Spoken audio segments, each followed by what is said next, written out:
Por favor, abra su Biblia en el libro de Deuteronomio capítulo 5. Después de un momento leeremos el verso 29.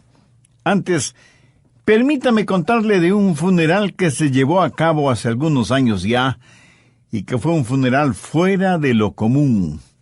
El ataúd estaba cubierto con la bandera norteamericana. El presidente, todo su gabinete, los congresistas y muchos dignatarios estuvieron presentes. Representantes de muchos países del mundo asistieron a ese funeral. Si usted hubiera sido una persona ajena a todo y no hubiera visto al presidente en ese sitio, hubiera pensado que este servicio fúnebre era en homenaje al presidente. ¿De quién era el cuerpo en ese ataúd?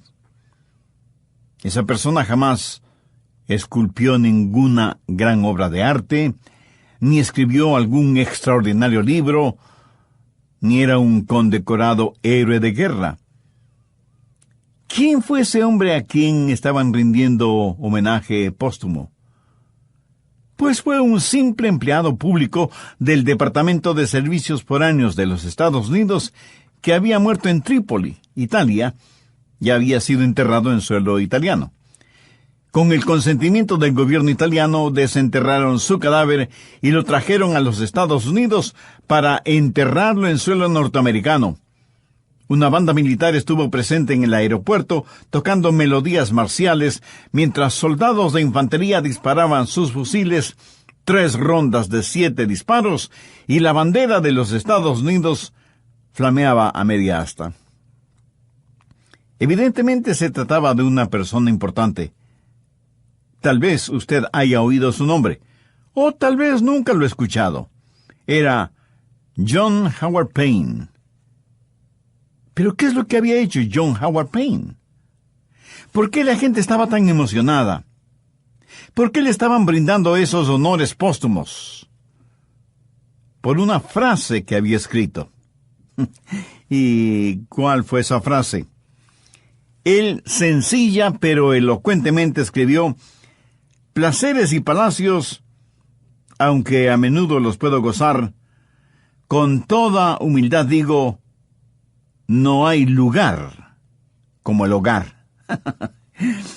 Esta frase que él escribió ha tocado los corazones de las personas alrededor del mundo hasta el día de hoy. Por eso, como nación, se decidió homenajear a John Howard Payne por haber escrito no hay lugar.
Como el hogar. Y hoy quiero hablar acerca del hogar, de la familia, porque la familia es un pedacito del jardín del Edén que aún nos queda. Dios estableció a la primera familia en el jardín del Edén, y es como familia que miramos hacia el futuro, al hogar celestial que el Padre nos prepara para la eternidad. Los antropólogos y sociólogos y sabelotodólogos nos dicen que la familia de alguna manera surgió del pantano y cieno de la evolución y que a través de graduales procesos evolutivos en la biología y la sociología se formó la familia. ¿Cree usted?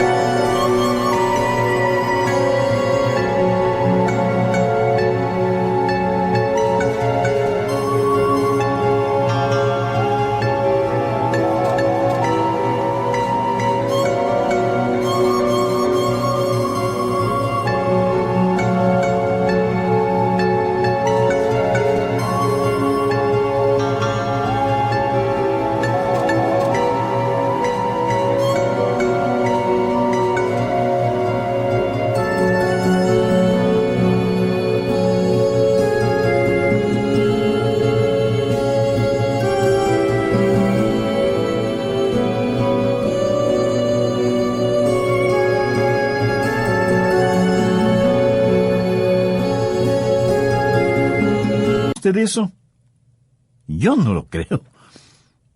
La familia tuvo su origen en el corazón y la mente de Dios. Fue la primera institución que Dios formó para responder a las más profundas necesidades físicas, sociales, espirituales y fisiológicas de la humanidad. Es vital que entendamos la importancia de la familia porque los hijos deben nacer en el seno de una familia. Un niño en la familia desarrolla su propio concepto de lo que es el hogar. Un niño sin hogar no tiene ese beneficio. No sabe quién es o qué es. No tiene autoconciencia. Es dentro del hogar que un niño o una niña aprende quién es, qué es lo que puede hacer y qué es lo que se espera de él. El alma de un niño se forma dentro del seno de la familia. Y es dentro de la familia que los hijos desarrollan un sentido de seguridad, de confianza. Es dentro del hogar que los hijos aprenden a ser amados, aprenden que son dignos, aprenden que son valiosos. Un hijo mira el rostro de sus padres y ve en los ojos de su madre eso que intuye es amor. Y se siente apreciado porque su madre le ama, porque su padre le ama. Un niño adquiere el concepto de sí mismo en el hogar, adquiere el concepto de la familia en el hogar, y cuando en el hogar hay parámetros y limitaciones y reglas y disciplina, los hijos aprenden que no son ellos mismos la ley. Aprenden que tienen que saber convivir con los demás miembros de la familia, y van aprendiendo respeto a la autoridad. La Biblia dice que un hijo dejado a su voluntad será una vergüenza para sus padres. Busque Proverbios 23, los versos 13 y 14. No rehuses corregir al muchacho, porque si lo castigas con vara, no morirá. Lo castigarás con vara, y librarás su alma del Seol. Es en el seno del hogar que nuestros hijos adquieren el concepto de Dios. Se hace referencia a Dios como Padre.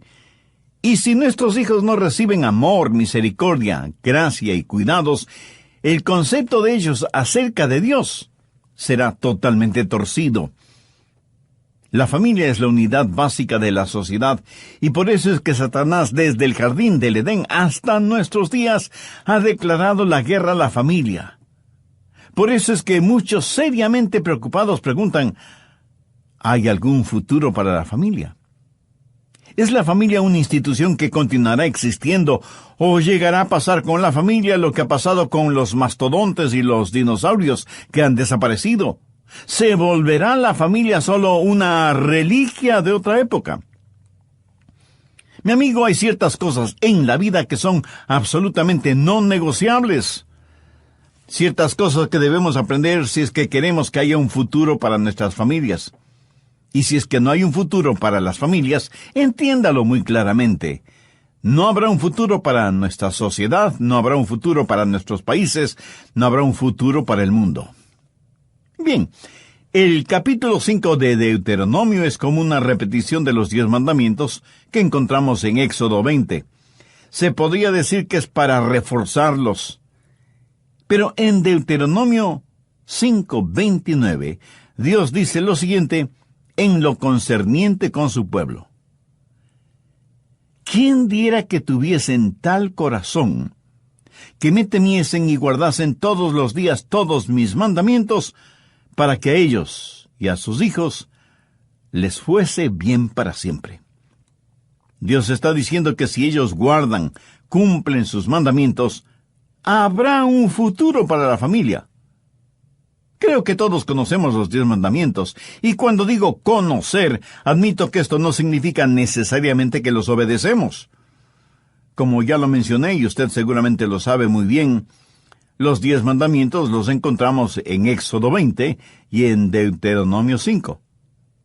Pero quiero que veamos Deuteronomio 6, desde el verso 1.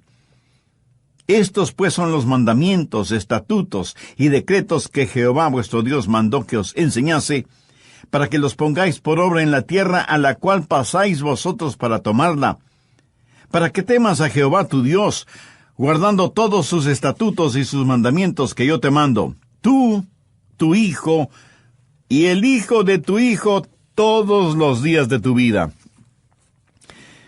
Aquí Dios está hablando del futuro para la familia.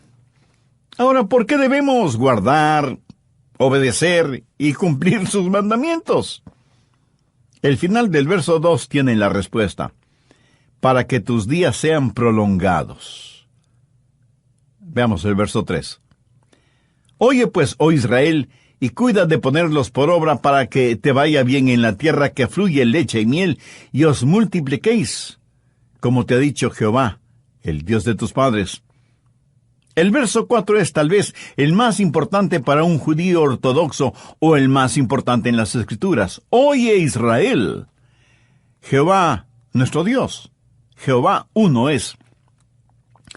Ahora quiero que note cuidadosamente lo que entonces se le dijo a Israel y lo que se nos dice a nosotros en la actualidad, desde el verso 5.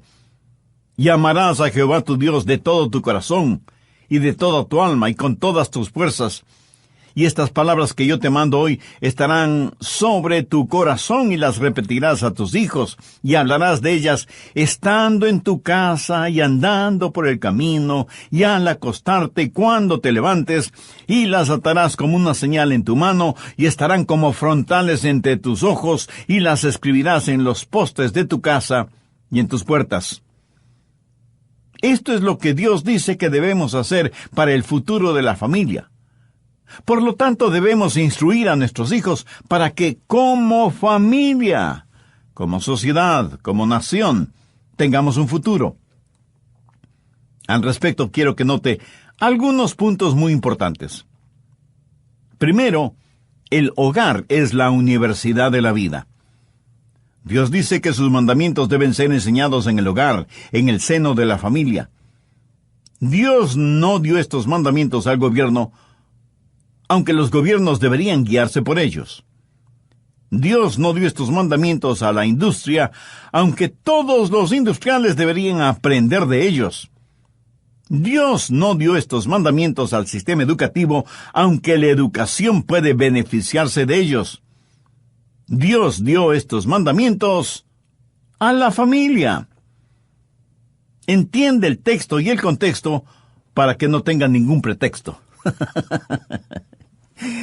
El plan prioritario de Dios es que la fe debe ser transmitida de los padres a los hijos. Nuestros hijos deben ver nuestra fe en Dios, en todo lo que hagamos, en todo lo que decimos. La atmósfera o medio ambiente en el cual nuestros hijos crecen debe estar saturada de piedad, basada en el cumplimiento de los 10 mandamientos. Y porque la familia es el centro, el corazón, el núcleo, el diablo ha declarado una guerra feroz y sin cuartel contra la familia. Segundo, los padres son los profesores en esta universidad. Los padres y con esto quiero decir papá y mamá, son los profesores. Mire la primera parte del verso 7. Y las repetirás a tus hijos. En algunas versiones bíblicas, la palabra repetirás está traducida muy correctamente como enseñarás. ¿Sabe lo que muchas veces es un delincuente juvenil? Es un jovencito o una jovencita tratando de actuar como sus padres. Muchas veces hablamos de hijos irresponsables cuando el verdadero problema son los padres irresponsables. Padres y madres que no hacen lo que deberían hacer como padres y han botado a la basura sus responsabilidades. Ahora, como profesor o profesora en esta universidad de la vida, ¿qué cualidades y calificaciones debe tener? El verso 5 lo dice: y amarás a Jehová tu Dios de todo tu corazón, y de toda tu alma, y con todas tus fuerzas. ¿Lo ve? Esto es un requisito indispensable para ser un profesor o profesora en la universidad de la vida. Ustedes como padres, como profesores, deben entender lo siguiente: hay un control central en cada hijo, y usted no puede controlar el control central de su hijo o de su hija, porque ellos son los que controlan ese control central. ¿Sabe qué? Dios no va a pasar por encima de ese control. Porque Dios no va a forzarle ni a usted, ni a sus hijos, ni a nadie a comportarse de cierta forma. Dios le capacitará para eso, Dios le guiará. A Dios le gustará que usted haga ciertas cosas, pero en última instancia, usted es quien decide. Por lo tanto, una de las cosas más sabias que usted debe aprender es que usted no puede tomar decisiones por sus hijos. Es cierto, lo puede hacer cuando son pequeños y los puede guiar. Pero llega un momento en la vida de nuestros hijos en el cual ellos deben tomar sus propias decisiones. Usted toma sus propias decisiones. Nunca fije metas u objetivos para los demás, porque usted no puede controlar el control central de nadie. Yo tengo deseos para mis hijos y tengo deseos para mis nietos. ¿Sabe lo que deseo para ellos? Que amen a Dios con todas las fuerzas de su ser, que vivan vidas puras, piadosas y honestas, que nos amen a Joyce y a mí, sus padres, que nos amen nuestros nietos, que se amen entrañablemente los unos a los otros, y que Dios les use poderosamente. Ese es el deseo de mi corazón y mi oración por ellos. Mi esposa y yo oramos diariamente por ellos, nombrando a cada uno de ellos.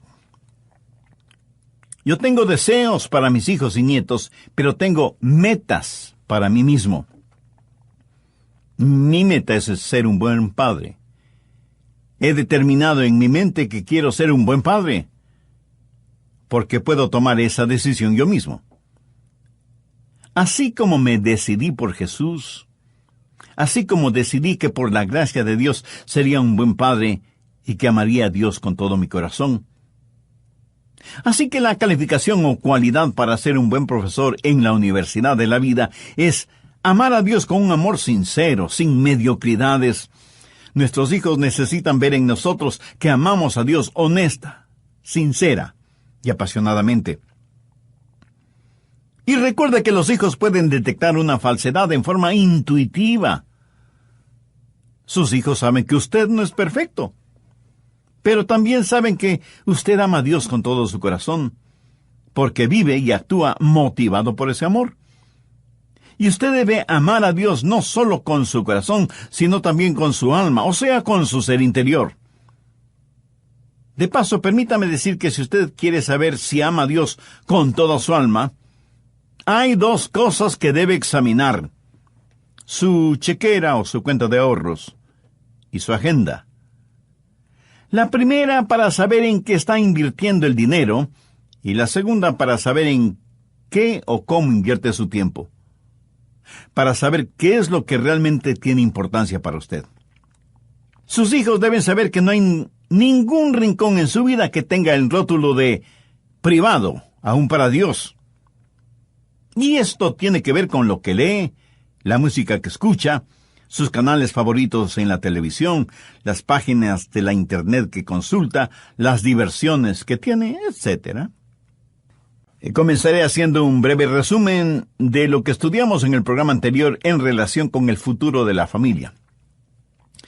Dije que la familia es la unidad básica de la sociedad y por eso es que Satanás, desde el jardín del Edén hasta nuestros días, ha declarado la guerra a la familia. Por eso es que muchos seriamente preocupados preguntan, ¿hay un futuro para la familia? ¿Es la familia una institución que continuará existiendo o llegará a pasar con la familia lo que ha pasado con los mastodontes y los dinosaurios que han desaparecido? ¿Se volverá la familia solo una reliquia de otra época? Amigo, hay ciertas cosas en la vida que son absolutamente no negociables. Ciertas cosas que debemos aprender si es que queremos que haya un futuro para nuestras familias.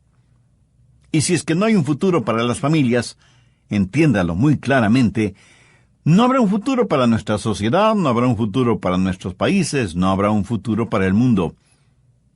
Y vimos ya dos principios importantes. Primero, el hogar es la universidad de la vida. Y segundo, los padres son los profesores en esta universidad. Tercero, los 10 mandamientos son el plan de estudios. En el capítulo 5 de Deuteronomio tenemos los 10 mandamientos. Y en el capítulo 6 dice que los padres deben enseñar esos mandamientos y estatutos a sus hijos y nietos. Ahora permítame decir algo en forma muy enfática. Los 10 mandamientos no son accidentales ni incidentales, son fundamentales, dados primordialmente a los padres para que los enseñen a sus hijos y nietos en el seno de la familia. Estos mandamientos son sólidos como el acero, pero no son frías y rígidas restricciones. Son leyes liberadoras de vida. Son las paralelas sobre las cuales el tren de la vida con el núcleo de la familia debe recorrer.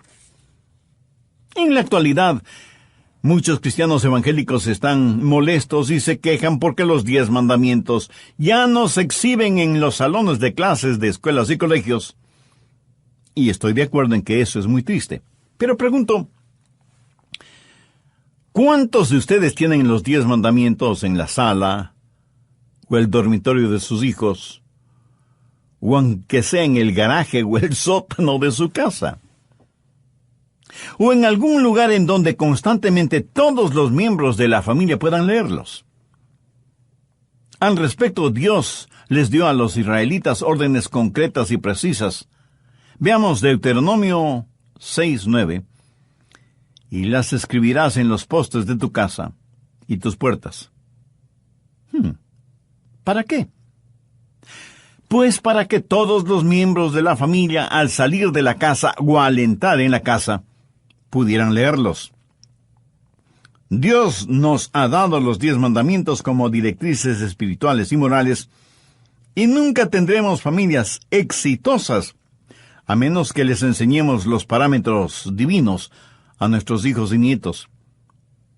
Mi amigo, en la sociedad actual en la que vivimos, no es suficiente el decir a nuestros hijos, porque yo lo digo. Más bien, con la Biblia en la mano, debemos decirles, mira, hijo o hija, esto es lo que Dios enseña en su palabra. Ahora, esto no significa que usted no ponga ciertos límites. Porque si nuestros hijos no tienen ciertas reglas, ciertas restricciones, van a crecer con un sentido de inseguridad. Y desde ya debo decirles que ellos empujarán y probarán esos límites. Eso es normal y natural, y no hay nada de malo en eso. Eso es instintivo en la vida. Así que, no se sorprenda ni se escandalice, ni piense que sus hijos están tratando de pisotear su autoridad cuando ellos empujan esos límites. Están tratando de ver cuán firme es usted en hacer respetar esas reglas. Oh, es cierto, se enojarán con usted, le llamarán anticuado, fuera de moda, incluso le dirán que le odian.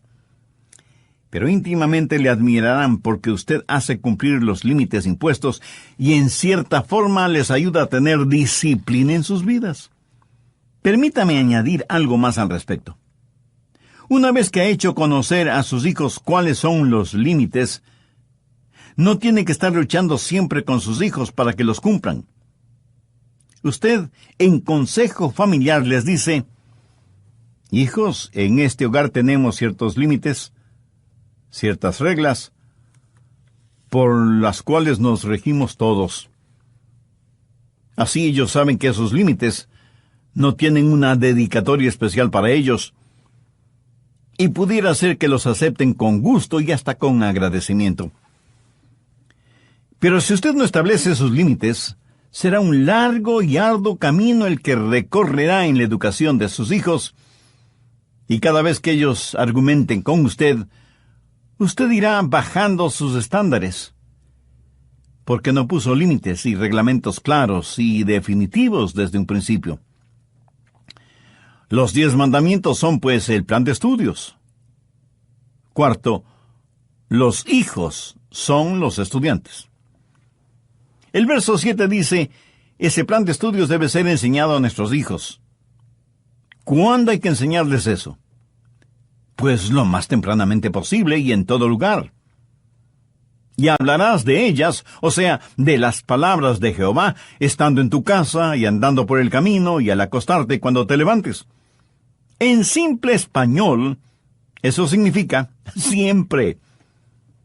Ahora, siendo que nuestros hijos son los estudiantes, necesitan saber que ya están inscritos en esta universidad de la vida.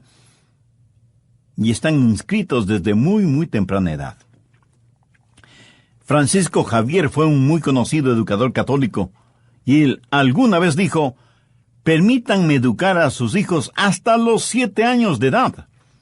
Después de eso, les puede enseñar cualquiera. Lo que está diciendo es que el carácter de un niño o una niña está formado para cuando cumple sus 7 años de edad. Una señora le preguntó a su pastor: Pastor, ¿cuándo debo empezar el entrenamiento espiritual de mi hijo? Y el pastor a su vez le preguntó: ¿y qué edad tiene su hijo? Ella le dijo: pues, tiene 5 años de edad.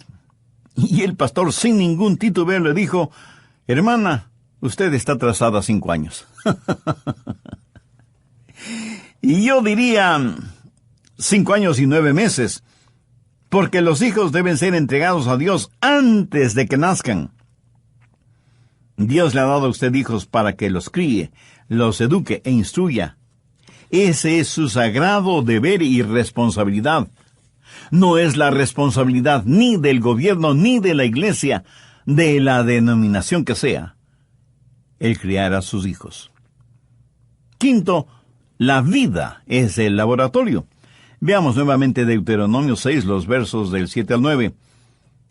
Y las repetirás a tus hijos, y hablarás de ellas estando en tu casa y andando por el camino, y al acostarte, y cuando te levantes, y las atarás como una señal en tu mano, y estarán como frontales entre tus ojos, y las escribirás en los postes de tu casa y en tus puertas.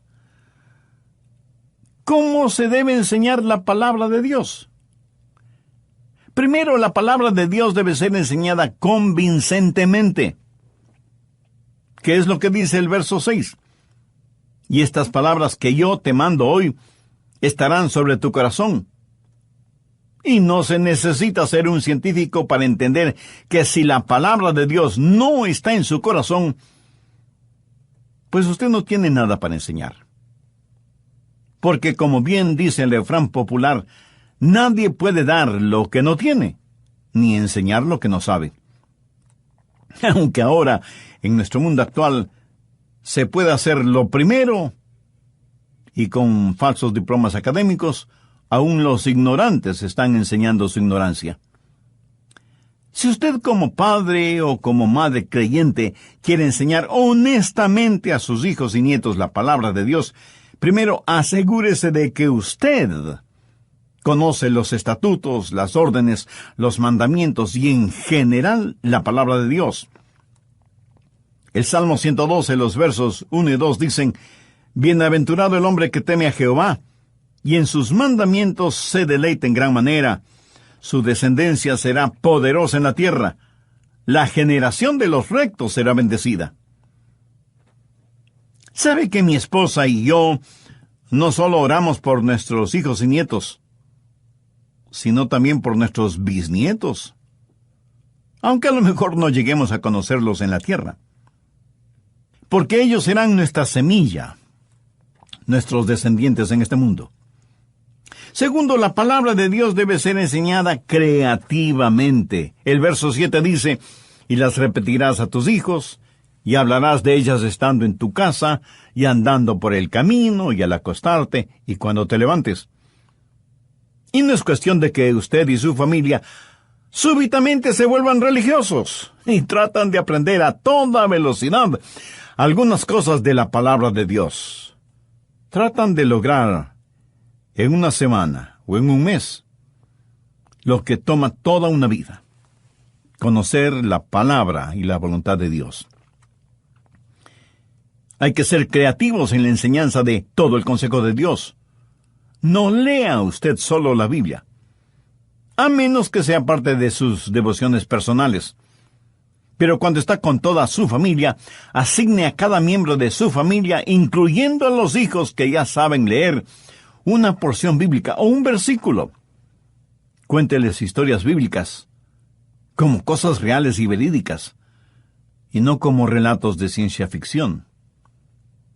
Invente juegos bíblicos, memorice versículos, escuche con su familia buena música cristiana, asista con sus hijos a conciertos juveniles que no sean solo un espectáculo tipo Hollywood, sino que sea algo que en verdad trae honor y gloria a Dios.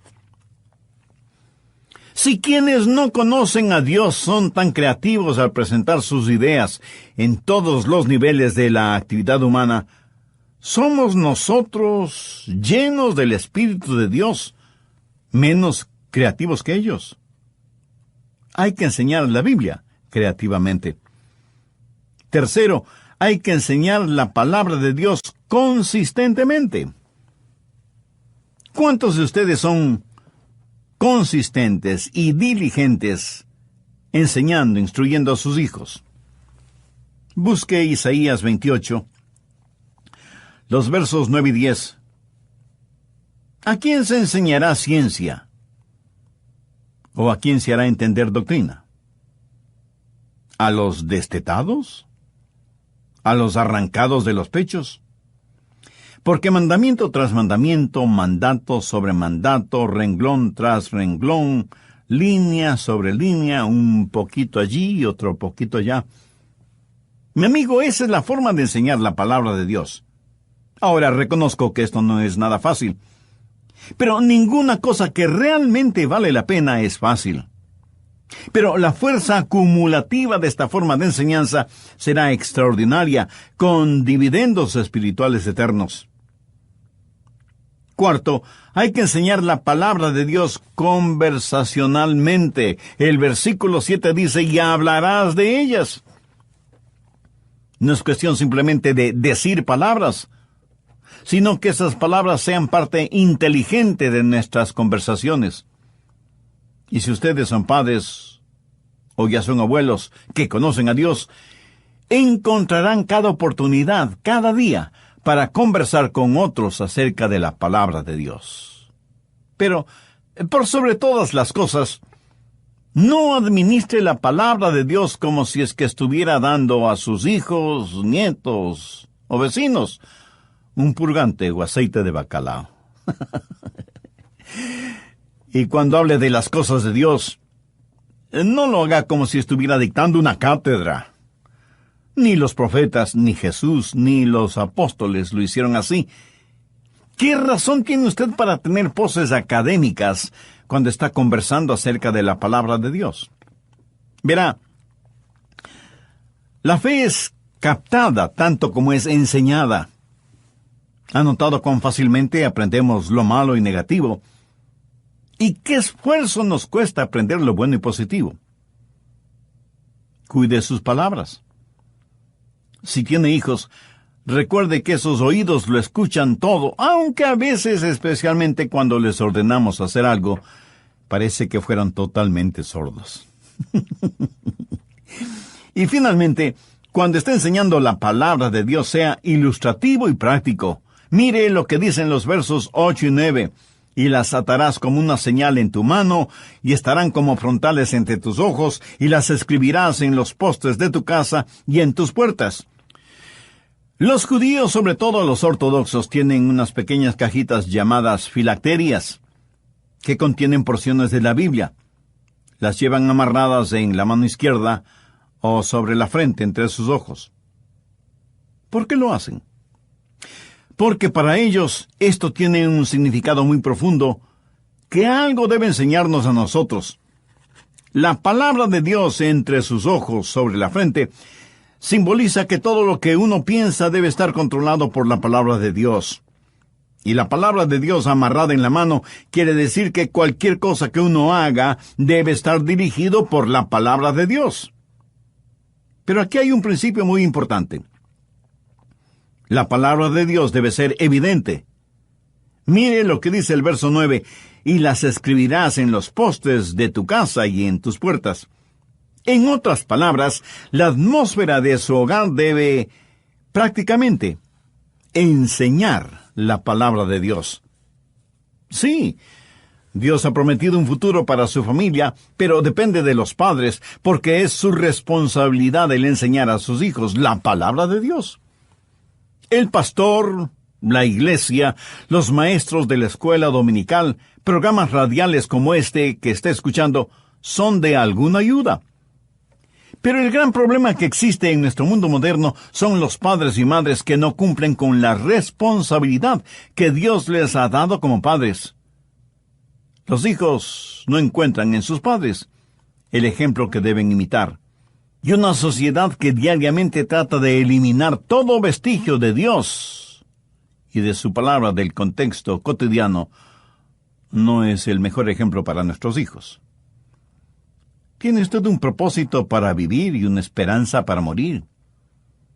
¿Quiere tener poder espiritual en su vida? Todo llega cuando Jesucristo es una realidad en nuestra vida. Si esto no es cierto en su vida, le invito a orar conmigo la siguiente oración. Querido Dios, sé que me amas y quieres perdonarme y salvarme. Y yo necesito ambas cosas, perdón y salvación, porque soy un pecador. Y mi pecado lo que merece es tu juicio, pero vengo a implorar tu misericordia. Señor Jesús, tú pagaste la culpa de mis pecados, derramando tu sangre y entregando tu vida en la cruz. Me avergüenzo de mis pecados y me arrepiento de ellos. Te invito a que vengas este mismo momento a morar en mi corazón como mi Salvador y mi Señor. Haz de mí la clase de persona que tú quieres que sea. Lo pido en tu santo nombre. Amén.